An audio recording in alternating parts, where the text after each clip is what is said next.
So Cleveland is one of those cities that provide a lot of opportunities for the people that live here. You have the ability to get a bunch of different size houses in a bunch of different price ranges depending on the location that you are desiring.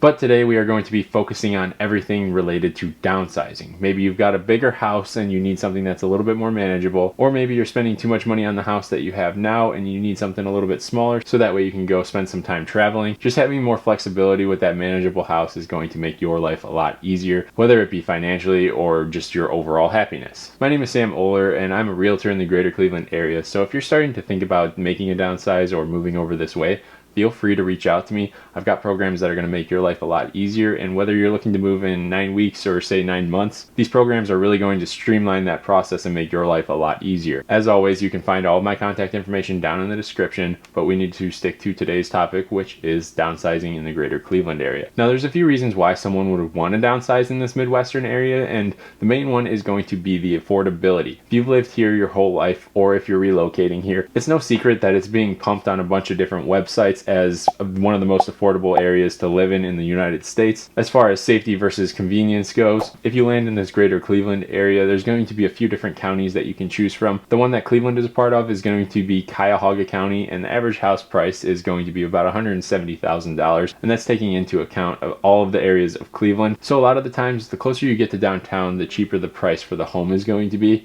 And as you work your way out into the suburbs, you're going to have a more expensive price because you're going to be getting more land. And honestly, here, the property taxes are a lot more expensive compared to different parts of the United States. So that is something to keep in mind if you're moving to this area. But within a relatively short distance, you have access to a couple different counties that are going to be cheaper. So if you go about 30 minutes west of Cleveland, you're going to have Lorain County, and there, their average house price is going to be right around $230,000. And then if you go south, you're going to have Medina County. And over in Medina County, you're going to have an average price of about $315,000. Now, realistically, if you're wanting to land in a suburb surrounding Cleveland, you're probably going to be in that $200,000 to, I would say, $500,000 range, depending on the style of house that you want to be and the location that you want to be in. Newer, updated houses in these areas are calling for that higher end of the price point. And if you're looking for something that's been freshly renovated and move-in ready, you're probably going to be above that $300,000 price range. Now, these cities that you have the opportunity to live in, besides just Cleveland, offer a lot of amenities and services to their residents. If it's got an HOA or if it is a condo, you're going to have a lot of your needs taken care of as far as maintenance goes. They'll take care of the snow removal, they'll take care of your grass, but a lot of those are going to be situational. The majority of them are going to be covered if it is a condo, but if you get into an HOA neighborhood, some of that might not be covered, so I'll be able to help you out with that as we go along and work on our search. Besides just the particular neighborhoods that you could possibly live in, the cities put on a lot of different events for the residents, so you're going to have the ability to go make some new friends and really get the opportunity to go and enjoy the city that you're living in currently. The other nice part about living in this greater Cleveland area is that there's some amazing shopping here, whether it be retail or grocery. You also have some great restaurants to choose from as well. Now, I'm not going to go super in depth as far as what each city offers. However, if you go to my YouTube channel and check out some of my other videos, I do some in-depth tours of each city so that way you know what you're getting into when you are moving over that way. The other thing that a lot of these suburbs offer that surround Cleveland are going to be a lot of recs and a lot of gyms. I feel like no matter where you live, you're probably going to be within a 10-minute drive to a recreation center or some sort of gym. Now, me personally, I live in the North Olmsted area and I have access to 2 different gyms that I go to regularly. I would say both of them at least 3 times a week, but between the two, I'm there every single day. In the mornings, you'll commonly find me playing soccer at the North Olmsted Rec Center because they've got a turf field inside. And then in the evenings, I'll go over into Westlake and work out at a Sport of Fitness. And the reason that I really like that one is because they've got a sauna in there and the gym is just really nice overall. It's a great value for what they have to offer. The other thing that I take a lot of advantage of in the Cleveland area is going to be the Metro Parks and the National Park. I talk about it in all of my other videos, but as the weather gets nicer, I spend a lot of time hiking and just exploring the outdoors in the Cleveland area. It's really a nice change of pace because a lot of Ohio is just farmlands, but this area, there's a lot of rolling hills. You've got a lot of plots of land that are just dense forest with a lot of trails carved out into them that are just really fun to just go see what's happening. And something that I didn't know, but this area is actually a big attraction for people who like bird watching, so I guess we have some really cool wildlife here as well. So as far as understanding downsizing downsizing, people will do so for a few different reasons. And these can include anything from age, children moving out, working with a smaller budget, health and mobility, more flexibility to travel, or just sick of living in a particular home because it's just too much to maintain. Now, when you're starting to think about downsizing, there's a few different styles of homes that are going to be important to keep in the back of your mind. And the main one that I always recommend to people is going to be a ranch style home, just because when you're living in a ranch, you're not going to have any steps besides maybe 2 or 3 steps to get in off of the front porch. Everything is going to be located on one floor. All of the bedrooms are going to be in one section of the house. The kitchen and living room and dining room are all going to be attached as well. And if you're looking for something that's a little bit bigger, you have the opportunity to do so on a good budget. And then if you're looking for something smaller, there are a lot of small ranches in this area as well. Now, as I've been buying and moving from house to house, my future has been in the back of my mind. If I needed to stay somewhere long term and not ever move again, that's been something I've been a lot more focused on. I want something that's going to be easy to maintain while is a good comfortable budget in case something were to happen to me. So I mainly focus on ranch style homes, but I'm not opposed to doing a second story as well. As long as the master bedroom is on the first floor, you're probably going to be okay. You don't always have to go up to that second floor and use it. But as far as stairs go, I would say the most common problem with the houses that we're going to be seeing is that a lot of them have their laundry rooms in the basement. So you are going to have to go downstairs to do your laundry. Now, as we're walking through these houses, I'm going to be able to give you some ideas if you want to get them onto the first floor. And I've got a pretty big construction background, so I am going to be able to tell you with a little bit more accuracy compared to a lot of different people. I'll be able to let you know a general expense as far as what it's going to cost and how easy it's going to be. Now, there is always the option of looking for a house without a basement if you don't want to deal with one at all. However, they are far less common than houses with basements nowadays. The other option for a style of home that you can get into if you want something that is going to be no exterior maintenance is getting into a condo or something with an HOA that is an attached home. Now, with these, you're going to have a non-fixed monthly rate that you're going to pay that is going to go towards this maintenance and keeping everything up within the community. So that is something to keep in mind if you're looking to get rid of your monthly payments. However, the nice part about these communities is that the exterior is going to be kept up with.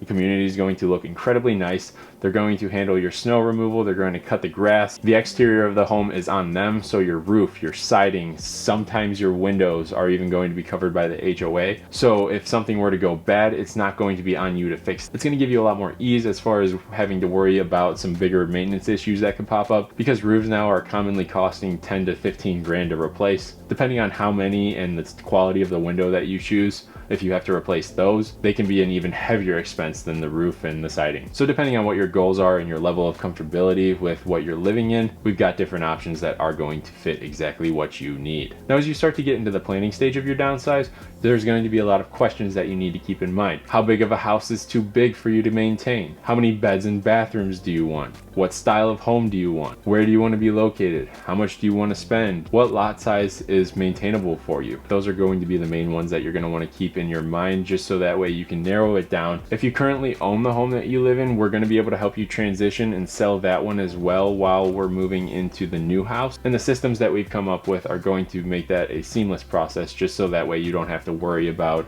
moving all these connecting pieces together. It's all going to work out in a way that is super simple for you. Luckily, with home ownership, you're not going to be tied to a tight schedule, so you can take your time to find that right house for you and not have to be forced to make changes to what you're truly looking for. Whereas if you were renting and you had a tight schedule as far as your lease goes, sometimes you're going to find yourself having to make a compromise and maybe not get something that is exactly what you want, and you'll have to make it into what you want. Now, as far as budgeting for your move goes, there's a few things that you're going to want to keep in mind when you're going through this buying process. The first thing that's going to be on your mind is going to be your earnest money deposit and your down payment.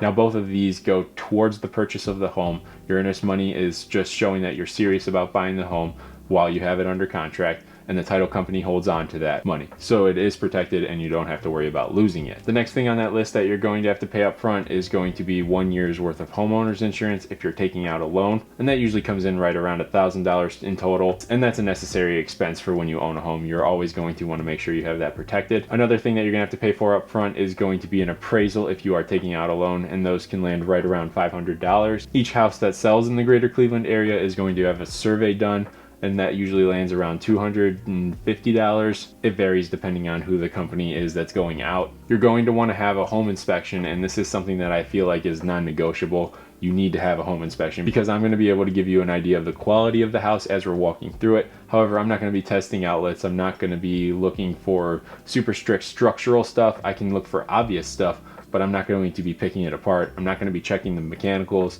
This is all stuff that an inspector is going to do and let you know exactly what you're investing in and approximately how long it's going to last. So please take my advice and get a home inspection when you're buying a home. And the last thing that you're going to have to budget for is going to be movers. Now that price range is really going to depend on how much stuff you have to move and what the services are that they're doing exactly. So you're probably going to want to call and get some quotes just as an idea. I cannot give you a ballpark number just because it changes so much. Now, most of the suburbs that surround Cleveland are going to have great communities that support their residents with different events that they throw for friends and family to show up to. But I've noticed that the closer you get to Lake Erie, those cities put on a lot more events just because I think they have a lot more that is available to them as far as parks and different activities go that they have to offer. That's not to say that the other suburbs don't have things to offer. It's just, I think there is a little bit more opportunity living closer to the lake. Now, as far as some tips go for your downsize, I would definitely suggest starting early. This is going to allow you to not feel any sense of overwhelming. You're not going to be flustered throughout the process. Everything's going to be planned out for you.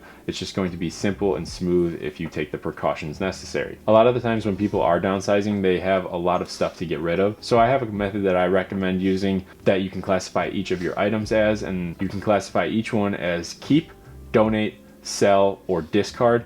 And this is going to help you figure out what's meaningful to you and what is worth keeping. But it's also going to allow you to not just donate and throw away everything. You actually have the ability to make a little bit of money to support that move. Next on the list is going to be consider the space that you're going to have available for when you move into your new home. Be selective about your furniture and belongings that will fit comfortably into the new space and serve a practical purpose. And you're going to want to prioritize items that are space saving and practical for those areas. Now, during this downsize, as you're going through your stuff, you're probably going to be coming across a lot of things that are sentimental to you. My advice to you would be, if it's not super sentimental, but you still want to have that memory in the back of your mind, take a picture of it so that way you can carry it with you and not have to worry about losing it, but you also have the ability to save some space by not having that particular item in your home anymore. And obviously, if it is something that is incredibly sentimental to you, don't get rid of it. There's always a way to figure out how to make something work if you need to bring it with you on that move. And my last and final tip for downsizing is ask for help. Most of the time, friends and family are more than happy to help you with this difficult task of downsizing and just